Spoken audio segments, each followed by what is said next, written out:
요즘 제가 에세이를 좀 이렇게 쓰고 있습니다.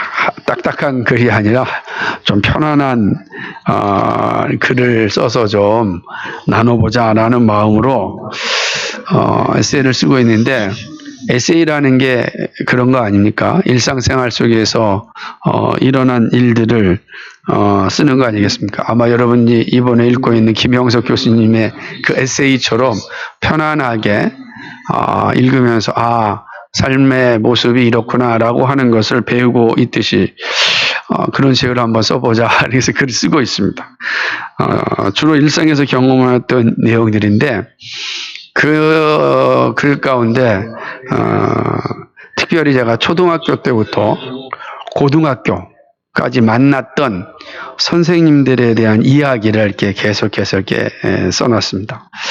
초등학교 때 만난 선생님, 중학교 때 만났던 선생님, 고등학교 때 만났던 선생님, 또 그 시절 교회에서 만났던 선생님에 대한 이제 에세이입니다. 대부분 선생님들은 저한테 긍정적인 영향을 주었습니다.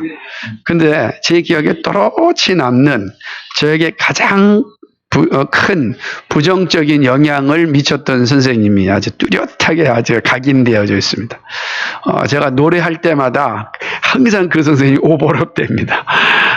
고등학교 때 음악 선생님이셨는데, 저는 그 음악 선생님 때문에 고등학교 2학년 때부터 엄청난 트라우마를 겪게 되었고, 제 기억으로는 저는 지금까지도 마찬가지지만 대중가요 중에서 딱 군대 가서 이 위기를 모면하기 위해서 저희 어머니가 가르쳐줬던, 좋아하셨던 남진의 님과 함께 외에는 단 한 번도 노래를 불러보죠. 그것도 이제 군대에서 부르라고 할 때만 불러보았지, 노래를 한 번도 안 불렀습니다. 아예. 오직 찬양 외에는 일반 노래를 불러본 적이 없습니다. 왜 그러냐면, 이제 고등학교 때 음악 선생님 때문이었습니다. 그 선생님으로 말미암아 노래를 할 때마다 막 이렇게 트라우마가 생기는 거예요. 그래서 이제 아예 노래를 아예 안 불렀던 그런 기억이 납니다. 그 내용이 어떤 내용인지 나중에 이제 글을 쓰면 읽어보십시오. 선생이 된다는 건 정말 중요한 직분을 갖는 겁니다. 왜냐하면 한 사람의 일생을 좌우할 수 있기 때문에 그렇습니다. 한 사람의 일생을 좌우할 수 있는 그 힘이 선생에게 있습니다. 그래서 선생님 잘 만나야 됩니다. 거짓 선생을 만나면 참으로 끔찍한 일생을 살게 되는 겁니다. 이게 참 선생인가 거짓 선생인가를 잘 분별하는 게 필요합니다. 우리 모두가 다 그 일이 필요하죠. 외적인 모습은 선생이지만 속에는 이 강도가 가득할 수 있습니다. 사람을 살리는 선생이 아니라 죽일 수 있습니다. 그래서 오늘 말씀은 설교자에게 되게 곤욕스러운 말씀이기도 합니다. 그래서 이 말씀을 설교자에게 적용하지 않고 자꾸만 제3자에게 적용하고 대입하려고자 하는 그러한 이 충동이 많은 본문이 오늘 우리가 읽는 본문입니다. 그래서 나는 아니고 자꾸만 다른 사람에게 비춰보는 것이 이제 오늘 우리가 읽은 이 말씀이죠. 그러나 예수님께서 말씀하신 거는 이 땅에 존재하는 모든 선생이죠. 특별히 복음을 전하는 설교자가 우선되는 겁니다. 그래서 이 말씀은 사실은 복음을 지금 설교하고 있는 저에게 1차적으로 주시는 말씀인 겁니다. 그래서 이 말씀을 통하여서 온 회중이 정말로 참 선생과 거짓 선생을 잘 분별하는 게 얼마나 중요한가, 예수님께서 그 사실을 우리에게 가르쳐주고 있습니다. 예수님은 공생의 마지막에 이 거짓 선생들에 대해서 엄청난 책망을 하십니다. 매섭게 책망을 합니다. 거짓 선생들을 책망하는 이유는 거짓 선생들 자체에 목적이 있는 게 아닙니다. 순전한 신앙인을 보호하기 위함입니다. 그러니까 순전한 신앙, 성도를 보호하기 위하여서 지금 거짓 선생들을 책망하는 거죠. 단순히 이들을 심판하기 위해서 하시는 말씀이 아니다라는 것을 기억하셔야 됩니다. 예수님은 당시에 정치 지도자였고 종교 지도자들이었던 바리새인과 사두개인을 향하여 말씀하십니다. 이렇게 얘기하죠. 화가 있을지어다 이렇게 이야기합니다.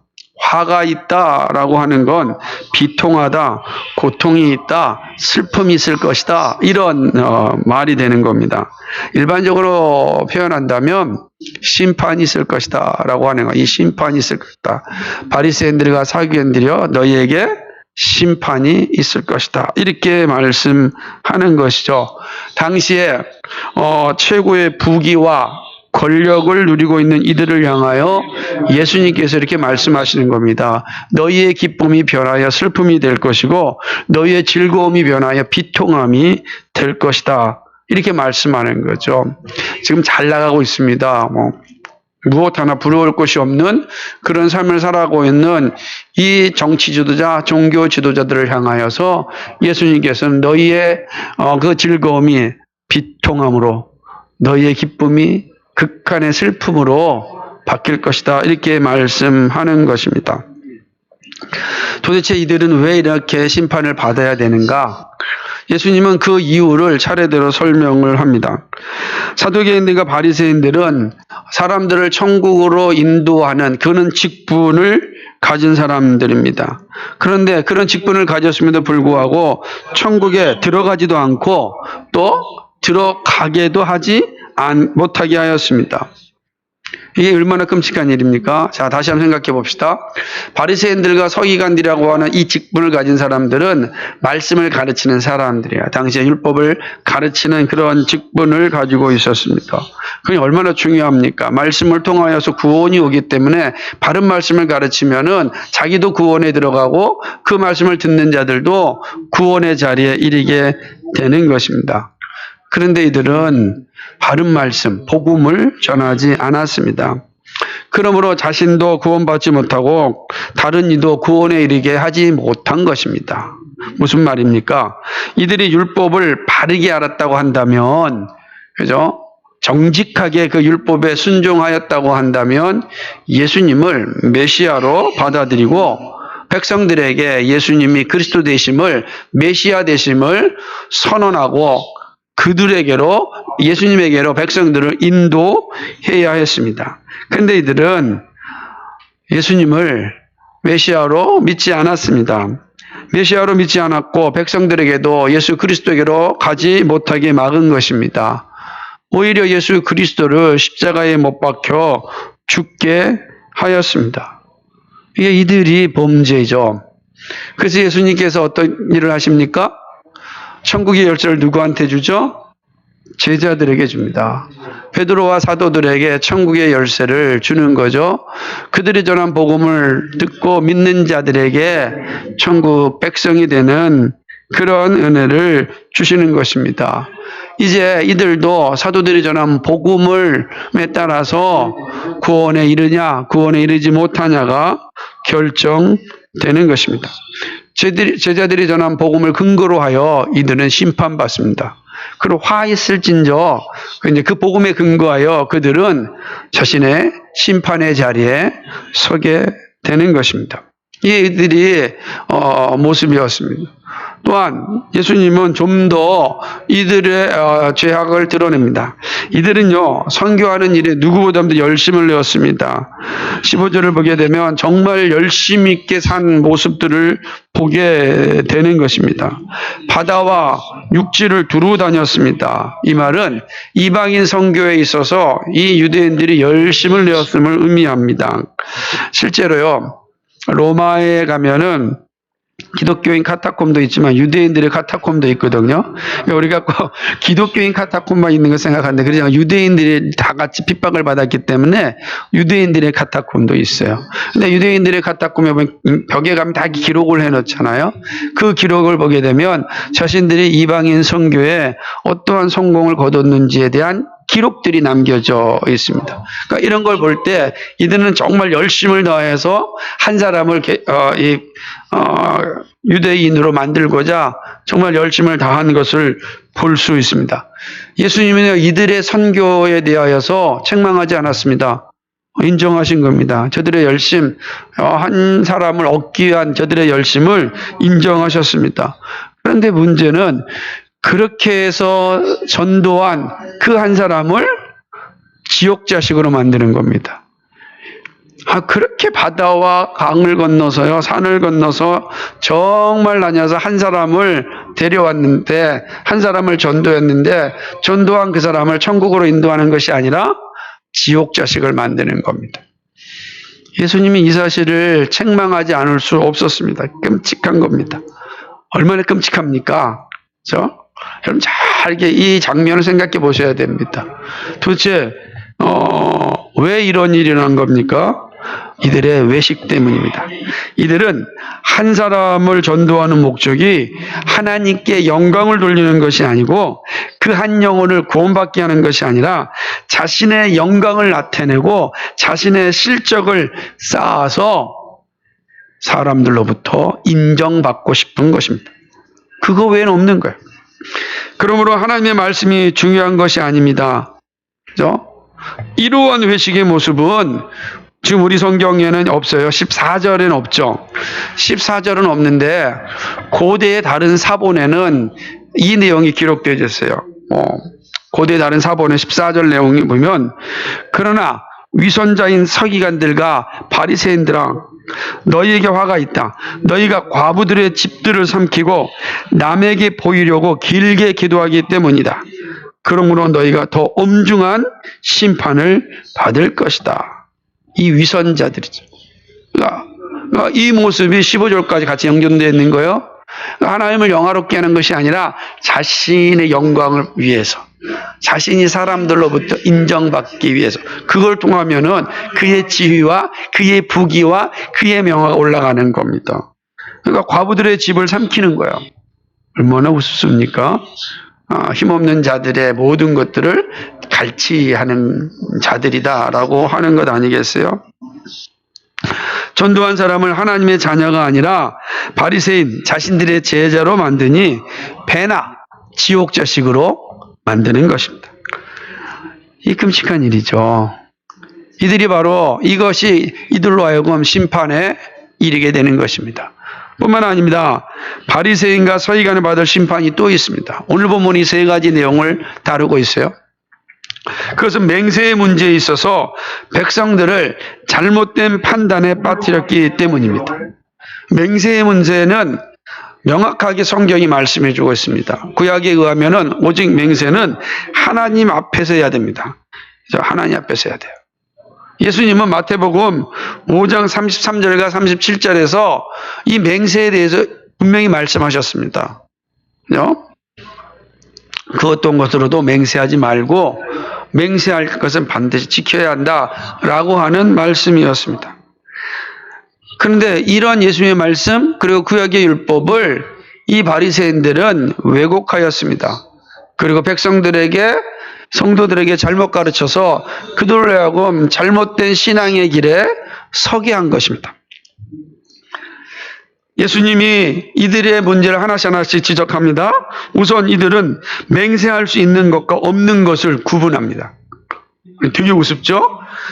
신명기 6장 13절을 보게 되면 오직 하나님의 이름으로만 맹세할 수 있는 거예요. 그런데 맹세할 수 있는 것, 맹세할 수 없는 것을 자기가 임의대로 갈라놓은 것입니다. 다시 보면 이렇게 되죠. 성전으로 맹세하면 괜찮다. 그런데 성전에 금으로 맹세하면 반드시 지켜야 한다라고 하는 겁니다. 이 성전 자체로 그냥 이름을 놓고 맹세하면 괜찮지만 성전에 드린 제물, 금이죠. 성전에는 금, 이 기물들입니다. 이걸 놓고 맹세하면 지켜야 한다라고 하는 겁니다. 도대체 어디서 왔습니까? 이런 게? 온 내용이 없어요. 근데 이들이 만든 거죠. 왜 그렇게 하였습니까? 기물은 이 돈이 되는 거 아니겠어요? 성전보다 성전의 금을 중요시 여기는 모습에서 이들의 탐심이 어떠한지를 잘 볼 수 있습니다. 이미 이들은 고르반을 사용하고 있었습니다. 성전에 바친 예물, 그걸 놓고 고르반 하면은 자신들이 해야 될 의무를 다 탕감받는 겁니다. 그러니까 내가 부모님한테 효도할 필요가 없어요. 고르반 하면 끝나는 거예요. 근데 성전에 바친 제물이 있었으니까 그거로 하면 자기 할 의무를 다 그만해도 된다고 생각한 겁니다. 이렇게 얘기하는 거죠. 성전이 중요한 게 아니라 성전에 바친 예물로 자신이 할 일을 다 하였다, 이렇게 생각하는 거죠.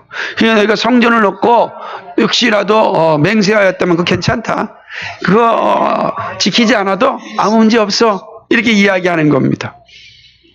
다시 말하면 백성들로 하여금 자신들과 같은 외식의 자리에 서게 하는 행위입니다. 예수님은 이러한 태도에 대해서 이 어리석고 눈먼 자들이라 라고 책망하십니다. 우맹이요 소경이라, 이런 뜻 아니에요. 이 어리석은 자들이야, 이 눈먼 자들아 라고 말씀합니다. 성도를 미혹하는 지도자들의 잘못을 지적하십니다.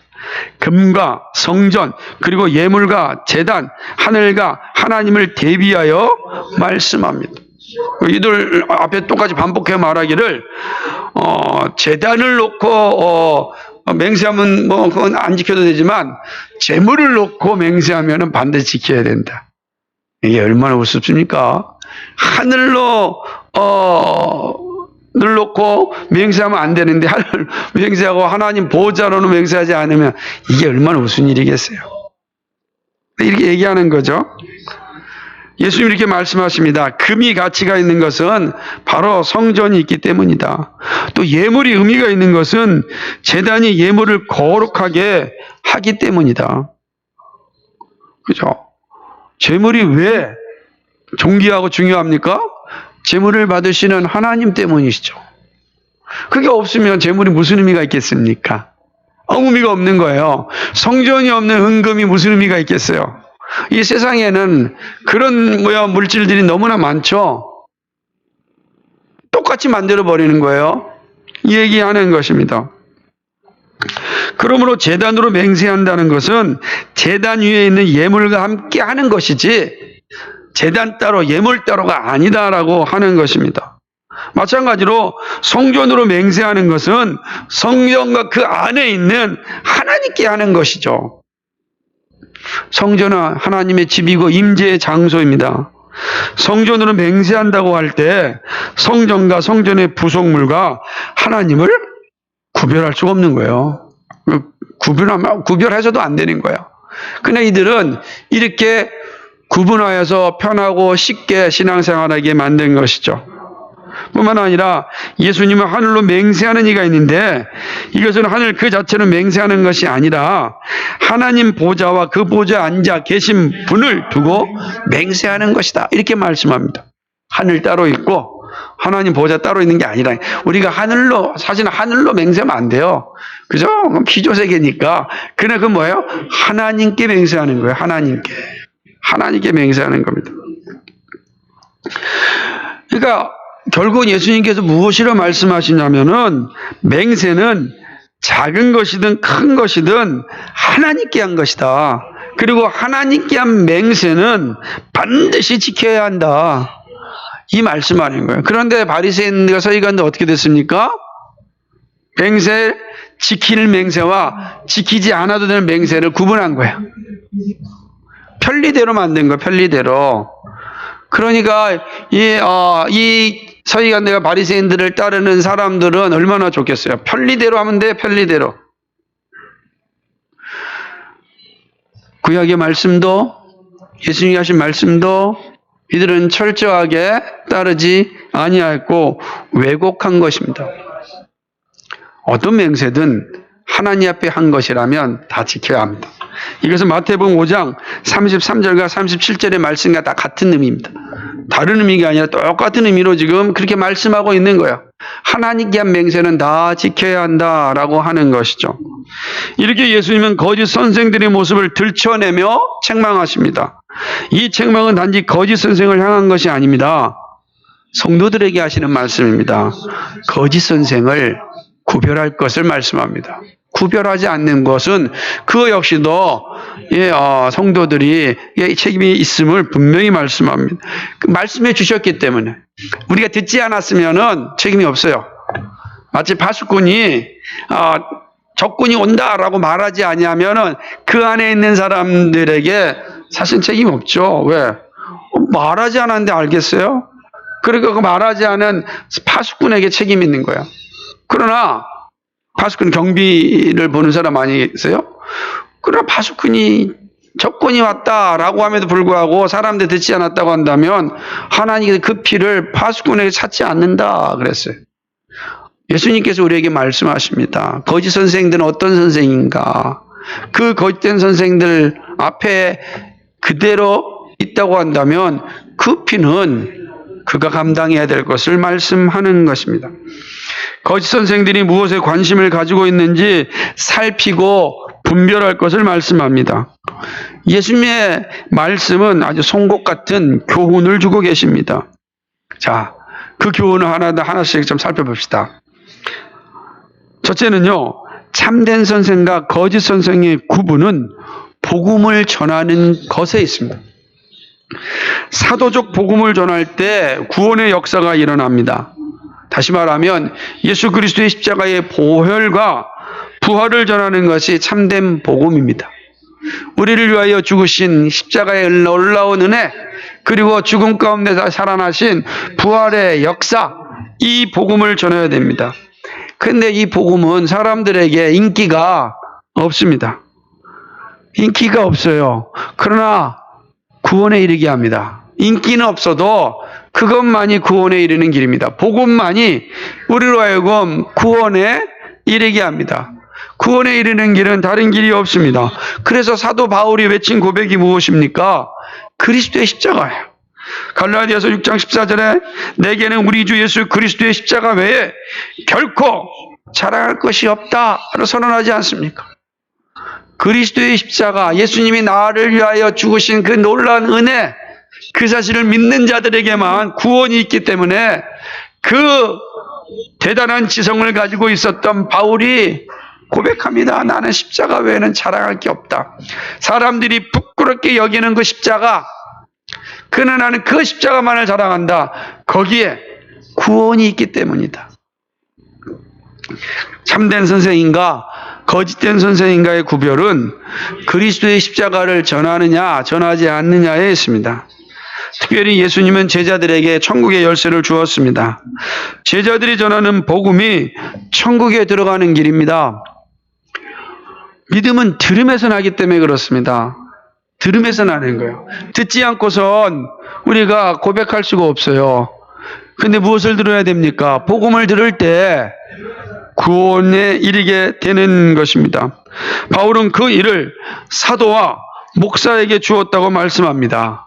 목사가 할 일이 무엇입니까? 복음을 전하는 자입니다. 그가 혹은 사도로 혹은 선지자로 혹은 복음 전하는 자로 혹은 목사와 교사로 주셨으니 이는 성도를 온전케 하며, 에베소 4장 11절에 있는 말씀, 12절의 말씀, 성도를 온전케 하는 것은 바로 사도들, 목사들의 책임이죠. 이들이 어떻게 성도를 온전케 합니까? 복음을 전할 때 온전케 되는 것입니다. 목사가 목사의 말이 아니라 사도적 복음이 우리를 온전케 하는 것입니다. 그러므로 그 사도적 복음을 전하느냐 전하지 않느냐가 참 선생이냐 거짓 선생이냐의 기준이 되는 것입니다. 오늘날 사도는 존재하지 않습니다. 그러나 사도적 교회는 존재합니다. 사도가 전한 말씀을 전할 때 교회가 교회로 세워집니다. 오늘 오후에 이 사실을 좀 더 자세하게 살펴볼 겁니다. 그러므로 바울은 자신을 위하여 기도할 때 복음을 담대하게 전할 수 있도록 기도 부탁하였습니다. 에베소서 6장 19절에 또 나를 위하여 구할 것은 내게 말씀을 주사 나로 입을 벌려 복음의 비밀을 담대히 알리게 하옵소서.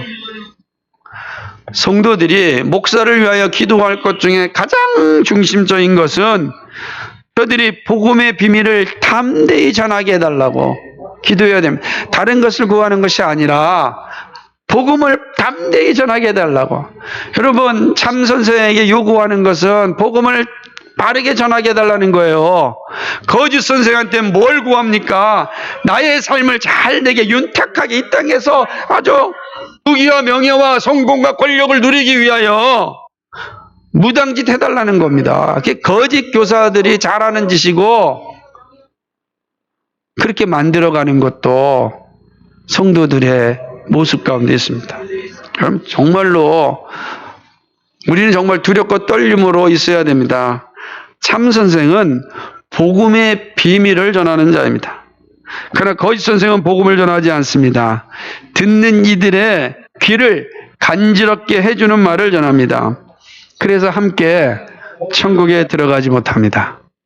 함께 들어가지 못하는 거예요. 자기도 들어가지 못하고 또 성도들도 들어가지 못하게 합니다. 구원의 감격을 누리지 못하게 합니다. 얼마나 끔찍한 일입니까? 그래서 예수님이 말씀하시는 거예요. 참 선생과 거짓 선생을 구별하라. 구별하라.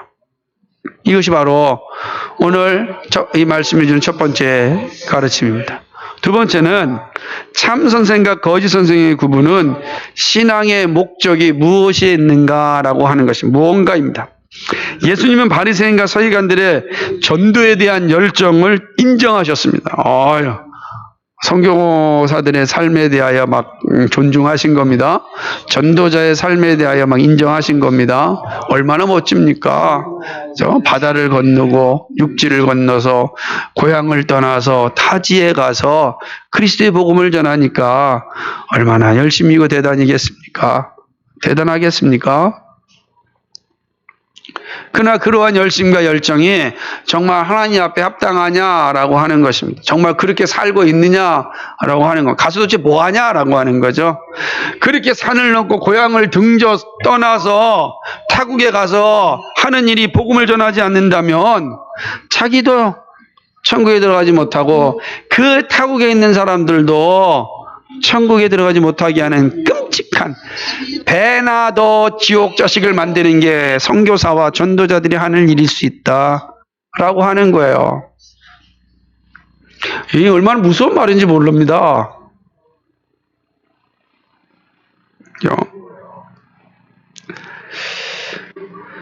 생명을, 한 사람의 생명을 얻고자 하는 이 모습 그 자체로는 너무나 아름답습니다. 그러나 예수님은 외모가 아니라 중심을 보았습니다. 그들이 속해 있는 목적을 보았습니다. 왜 전도합니까? 왜 선교합니까? 왜 교회를 세웁니까? 왜 가르치십니까? 거짓 선생의 목적은 오직 자신의 영광입니다. 다른 것에 존재하지 않습니다. 오직 자신의 오고지책을 위해서만 살아갑니다. 여러분, 이단들의 특징이 뭡니까? 이단들. 자신의 왕국을 세우는 일입니다. 그럴싸하게 미혹하여서 어마어마한 자신의 궁전을 짓습니다. 모든 이단들이 다 같습니다. 모두 자신의 영광을 위하여 사람을 모집합니다. 92년에 있었던 다미선교회라는 종말론 단체가 있었어요. 이 교주가 어떻게 미혹했습니까? 종말이 오는데 지금 우리의 재산이 무슨 의미가 있겠는가? 재산이 무슨 의미가 있어요? 그러니까 그걸 어떻게 합니까? 다 가져오라고 한 겁니다. 다 가져오라. 그리고 다 자신의 것으로 만들었습니다. 이 사악한 놈이죠. 근데 다미선교만 그렇습니까? 모든 이단이 그렇습니다. 지금은 농업 관련되어서 일하고 있는 그런 이단 단체가 있어요. 이 이단 단체가 처음에 백합선교회라고 하는 단체를 만들었는데 그때 학생들을 학교에 가지 못하게 하고 걔네들을 통하여서 물건을 팔게 했습니다. 그래서 그걸 모아가지고 어마어마한 왕국을 만들었습니다. 다 그런 거죠? 신앙초는 안 그렇습니까?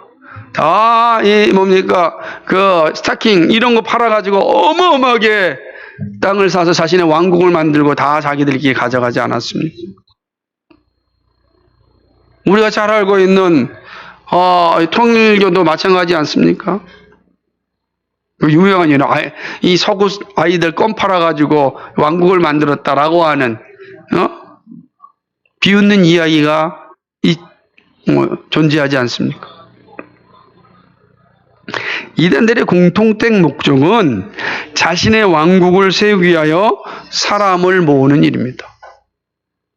이게 이단들만 그러겠는가? 라고 하는 거예요. 이단들만 그러겠는가? 예수님이 하신 말씀이 그런 거예요. 이단들은 반드시 그런데 그러한 모습이 목사들에게는 안 나타나겠느냐? 라고 말씀하는 겁니다. 바울은요, 마지막 때에는 사욕을 따를 스승을 많이 둔다고 하였습니다. 디모데후서 4장 3절이죠. 이 말씀은 이단들이 활개치는 것을 말씀합니다. 사욕에 사람들이 미혹당하여 자신의 인생을 망쳐버립니다. 근데요, 사욕을 따르는 스승을 많이 둔다니까 사욕을 추구하는 스승과 사욕을 따르는 사람들이 딱 맞아떨어지는 거죠. 그러면 이제 어떻게 되겠습니까? 거기 무슨 하나님의 영광이 존재하겠습니까? 다 개인의 교주로 자신의 추종자로 만들어 버리는 것 아니겠습니까? 사욕에 사람들이 미혹당하여 자신의 인생을 망쳐버립니다. 이것이 거짓 선지자들의 모습이죠. 거짓 선생들의 모습입니다. 반면에 참된 선생의 모습은 어떠합니까? 성도를 그리스도께로 인도하는 일에 최선을 다합니다. 그리고 그 일이 끝나면 미련 없이 사라집니다. 로마서 14장 7절 8절에 우리 중에 누구든지 자기를 위하여 사는 자가 없고 자기를 위하여 죽는 자도 없도다. 우리가 살아도 주를 위하여 살고 죽어도 주를 위하여 죽나니 그러므로 사나 죽으나 우리가 다 주의 것이로라. 바울이 로마 교회에 보내는 편지에서 기록한 말씀. 뿐만 아니라 또 고린도 교회에 보내는 편지에서 주를 위하여 사는 것이 가장 큰 자랑이다. 이렇게 이야기합니다. 그러므로 사람을 자랑하지 말라고 요청합니다. 고린도전서 3장 21절 23절에 그런즉 누구든지 사람을 자랑하지 말라. 만물이 다 너희 것임이라. 바울이나 아볼로나 게바나 세계나 생명이나 사망이나 지금 것이나 장래 것이나 다 너희 것이요. 너희는 그리스도의 것이요. 그리스도는 하나님의 것이니라. 사람이 자랑하는 것이 아니라 그리스도를 자랑해라. 그리스도를 자랑해.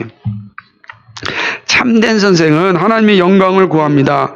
자신의 유익을 구하지 않고 한 사람의 구원을 소망합니다.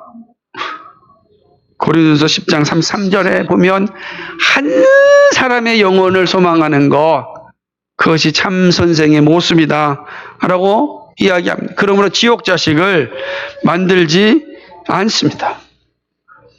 이것이 예수님이 우리에게 가르쳐주는 두 번째입니다.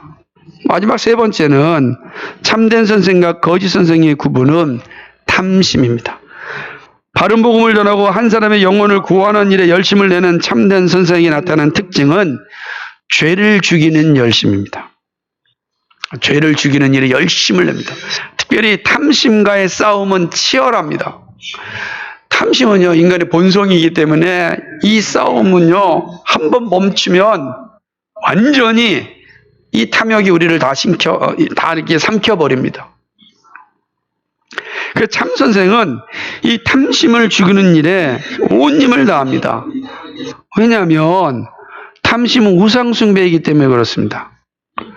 골로새서 3장 5절 말씀에 그러므로 땅에 있는 지체를 죽이라.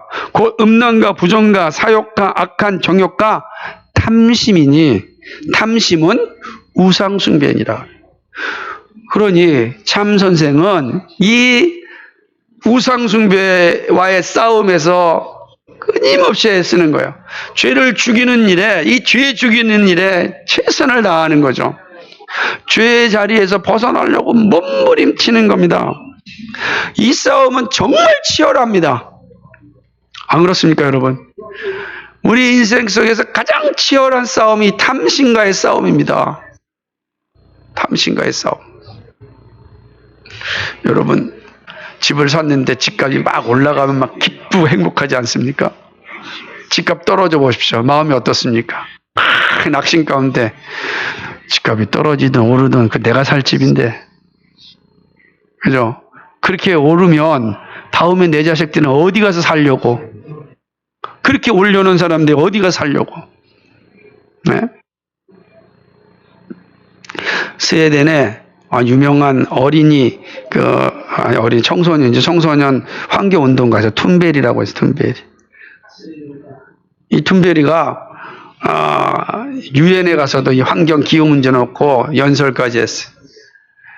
이 친구가 금요일마다 학교를 가지 않아요. 그리고 시위라는 거예요. 환경 기후 의식이. 그 시위 중 핵심이 먼저 이겁니다. 왜 어른들 때문에 내가 금요일날 학교를 빠져야 됩니까? 당신들 때문에 내가 학교에서 공부해야 되는데 지금 이 자리에 있습니다.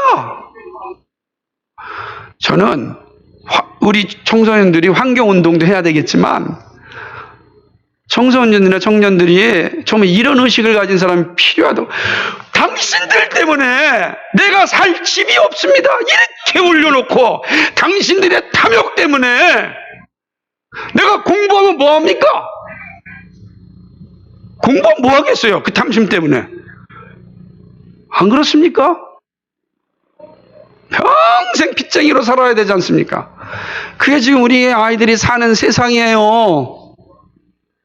그런데 지금 집값 올랐다고 희낙낙하고 집값 떨어진다고 막 그냥 난리치고 싸우고, 이런 참혹하고 비참한 일들이 어디 있습니까? 그 땅이 자기 것도 아니고 토지는 다 하나님의 것인데. 저는 그래서 정말 우리 교회 중고등 청년이나 청소년이나 청년 가운데 정말 금요일 학교 안 가고 저 국회의사당 앞에서 시위했으면 좋겠어요. 당신들 때문에 내가 살 집이 없어졌습니다. 안 그래요? 국회의원들 당신들 때문에 살 집이 없어졌다고. 우리가 얘기하면 다 기성세대니까 듣지 않겠지만, 중고등학생들이나 청년들이 좀 그랬으면 좋겠다 한 생각이 드는 거예요. 왜 그렇게 그냥 피를 말리면서 취업 공부합니까? 그렇게 해서 하나 하는 게 뭐 다 집 하나 얻으려고 그런 거 아니겠어요? 집 하나. 참. 이 예수님께서 이렇게 말씀하는 거예요. 그런데 이 탐심을 조장하는 사람이 있다는 그 거짓 선생이라. 탐심과의 싸움이 얼마나 무서운지 몰라요. 치열합니다. 치열합니다. 주님 하나님, 내가 기거할 집 하나로 만족할 수 있는 마음을 주십시오. 그것이 오르든 내리든 무슨 관계가 있겠냐고요. 지금도 구하지 못해서 이 속상한데, 그냥 우리 기도해. 하나님, 그냥 내가 사는 집 하나로 만족하게 해주옵소서. 어느 목사님이 그렇게 말씀하시더라고요. 목사님 은퇴하면은 하나 반드시 해야 되는데 작은 집으로 가십시오. 왜? 그래야 자식들이 안 옵니다. 매우 위트 있는 이야기예요. 매우 위트 있는 이야기예요. 자식들이 안 오죠. 왔다 금방 갈 거 아니야. 놀 자리도 없으니까. 좀 깊이 생각하며 살아야 될 것 아닌가.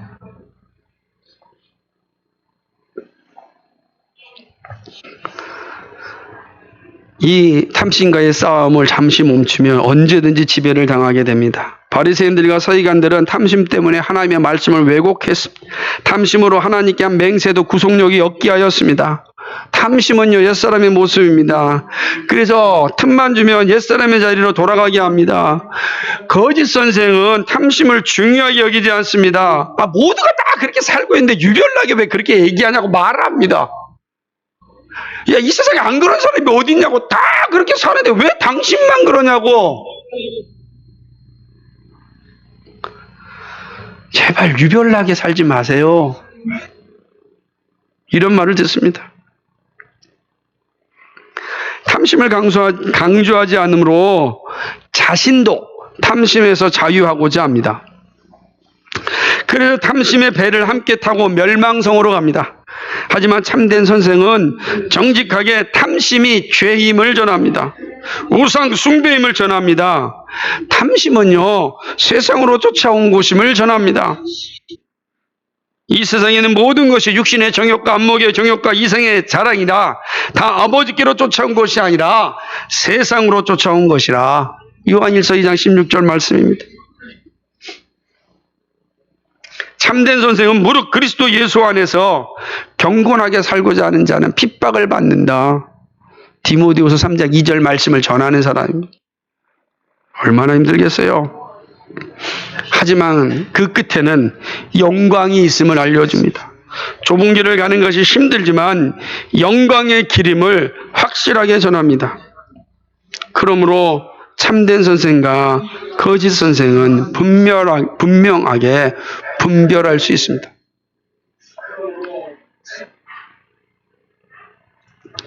진리를 듣기를 싫어하는 사람들이 많습니다. 허탄한 이야기를 원하는 사람들이 많습니다. 진리를 전하는 것이 사실은 두려울 때가 많습니다. 부메랑이 되니까. 이 말씀이 얼마나 두렵고 무서운 말씀인지 모릅니다. 이거 안전해서 우리 모르잖아요, 그냥. 그래서 되게 두려운 거예요. 왜냐하면 여러분도 눈동자같이 지켜볼 거 아니겠습니까? 그래, 내가 너 지켜볼게. 너는 그렇게 사나 내가 볼게. 그러지 않으세요? 그러니 얼마나 무서운 말씀입니까? 피하고 싶은 말씀이죠. 근데 예수님께서는 그걸 전하셨고 전하라고 말씀하십니다. 그렇게 살라고 또 말씀하십니다. 그래서 아무나 목사가 돼서는 안 된다고 또 말씀하시기도 합니다. 그래서 늘 고민해 봅니다. 정말 목사 될 만한 사람인가? 안 되면 얼마든지 빨리 그만두는 것이 하나님을 영화롭게 하는 일이다 생각을 해봅니다. 제가 예전에도 말씀드렸듯이 손봉호 장로님께서 신학 공부 다 하고 MDB까지 다 끝내놓고서도 목사 안수를 안 받았어요. 장로님, 왜 목사 안수를 안 받으셨습니까? 목사처럼 살 자신이 없어서요. 제가 그 소리 듣고 지난 말씀드렸지만 얼마나 두려웠는지 몰라요. 저는 지금 봐도 그분의 삶을 쫓아가려면 정말 땀을 뻘뻘 흘려도 못 쫓아갈 정도의 삶을 사시는데 참 그런 거예요. 그러나 고난을 감당하면서 복음을 전하는 선생이 있습니다. 끝까지 선한 싸움을 싸우는 선생이 있습니다. 그런 선생을 분별할 수 있는 것이 가장 큰 복입니다. 그래서 여러분, 그러한 설교자를 위하여 기도하고 함께 할 때 구원의 영광을 함께 누리는 겁니다. 그래서 자기도 천국에 들어가고 복음을 듣는 자들도 천국에 들어가는 일을 하는 자가 목사요, 설교자다. 그러나 우리 시대를 보게 되면 자신은 천국에 들어가지 못하고 성도들만 천국에 들어가게 하는 이들이 많이 있을 것 같다. 이런 생각이 들 때는 너무너무 두려운 거예요. 오늘 주님께서 우리 주신 말씀을 잘 기억해야 됩니다. 바른 구별이 우리에게 있어야 한다. 그래서 여러분 정말 설교자를 위해서 기도 많이 해주셔야 돼요. 복음을 담대히 전할 수 있게 해주옵소서. 말씀을 맺습니다. 참과 거짓을 구별하는 것은요, 저절로 되지 않습니다. 부단히 기도하고 노력해야 됩니다. 말씀을 사모하고 진리를 듣기를 기뻐하고 선진들의 귀한 책도 공부하여야 합니다. 그렇지 않고 저절로 거짓 선생을 구별할 수 없습니다.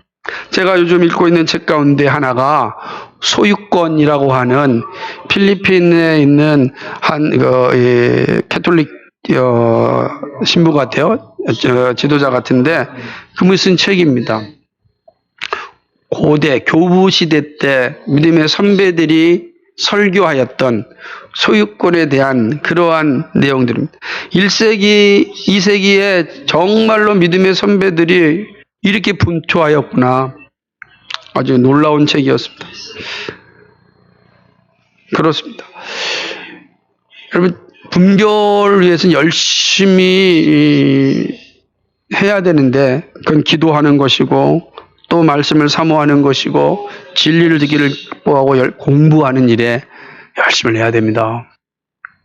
우리 주변에요, 정말 많은 이단들이 있습니다.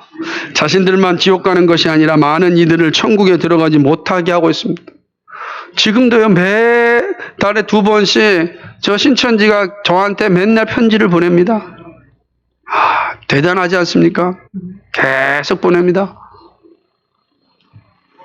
정말 정신을 바짝 차려야 합니다. 깨어 근신하여야 합니다.